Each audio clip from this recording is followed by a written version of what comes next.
Hello everyone, Time to Grind here, and today I wanted to talk about Against the Moon. And Against the Moon is a very interesting roguelike that feels like a satisfying combination of Monster Train and Into the Breach.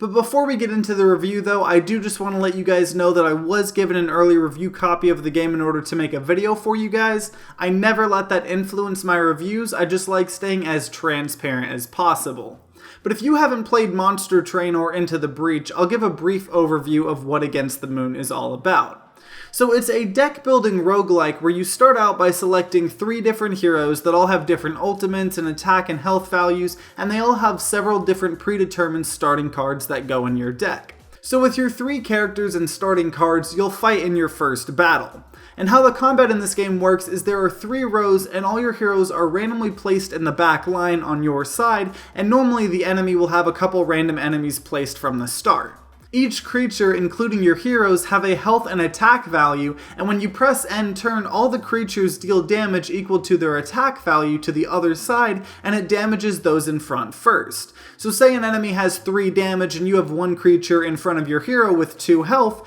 that creature will die and 1 damage will then go to your hero. And if your hero dies and you don't have any creatures blocking the damage, it'll actually hurt you yourself, and you don't regen health between battles, so you want to protect your personal health as much as possible. So in order to do that, you want to look at where the enemies spawned and use that to determine where to place your creatures to block the damage. So you have a certain amount of mana, or Luma as it's called in this game, to spend on your creatures, and there are spells as well which can do things like deal damage to a creature or buff one of your creatures or a bunch of other things.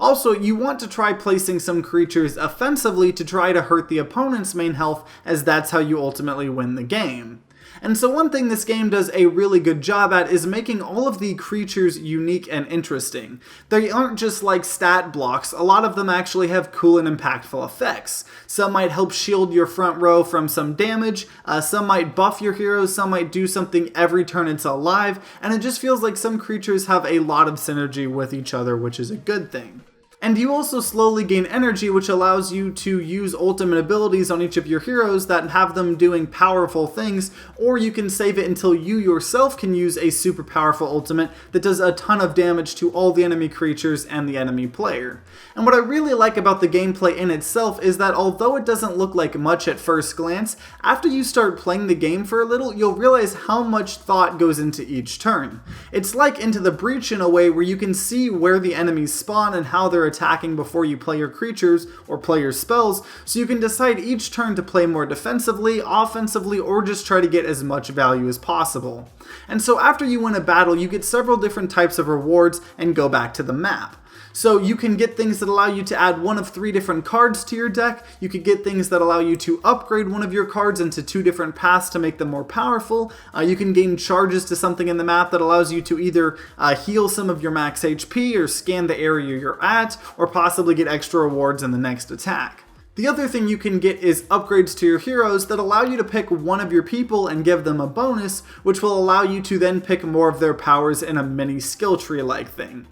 The upgrades to your hero feel slightly impactful and the charges are okay, but what I really think is the coolest thing in this game is all of the cards that you can get, and then the fact that you can upgrade your current ones. It's really cool how every card can upgrade in 2 different ways, and they aren't always direct upgrades. Sometimes you really need to think what would help you with the specific strategy you're trying to go for. And so you keep getting further and further until you beat 2 whole sections of the map. And there are bosses along the way as well that keep things interesting and challenging. And when you beat the first 2 sections of the map, you win the game and unlock a harder difficulty. This adds a whole new section to the game you play, but if you can beat that, it'll unlock new heroes and harder difficulties. So it kind of makes the roguelike have an ascension level like Slay the Spire right off the bat, and it sets the bar a little low at first, but it ties some awesome progression behind it, so I kind of like it. I honestly think it's pretty awesome to have the game getting harder and harder as you do better, and having that impactful progression behind it helps a lot. You will also get a currency when your run is over depending on how good you did, which will allow you to unlock new creatures and spells that you can find in future runs. This part of the progression isn't the most interesting, but since you have the unlocking of the heroes part of the progression as well, I can kind of give this a slight pass. The game also has 2 missions you can play that have plot and voice acting and everything, but I'm not gonna lie, it didn't really pique my interest too much. This may just be me not having a ton of patience, but the story started using so many weird terminologies and names for things, it was a little hard to follow, so I kind of just started skipping all the cutscenes and just played the missions to get the hero unlocks, but I'm sure if you put a little bit more effort into trying to actually follow the story, it probably is interesting. I just, for me personally, just skipped through all the cutscenes. And so before I even played the game, I will admit I did judge the game a little on the art style, thinking it was a little cartoony at first, and the more I played, I started to actually appreciate the art style, and I also just think that the game is unique and interesting enough to justify picking it up. I won't lie, I do think that the game could use a tiny bit more polish in some regards, more songs in the soundtrack for variety's sake, better animations, a shorter load time, and I don't know if this is just my computer, but every time I open up this game, it takes like 2 minutes for it to load fully in the main menu, so, that will probably get fixed and whatnot, but just, a little bit more polish, some of these rough edges I think would do a lot. So if you are a super fan of deck building roguelikes like Slay the Spire or Monster Train, or turn-based strategy roguelikes like Into the Breach, I think this is a fun enough game to mess around with, though I don't know if it provides as much replayability value as some other roguelikes, but it doesn't,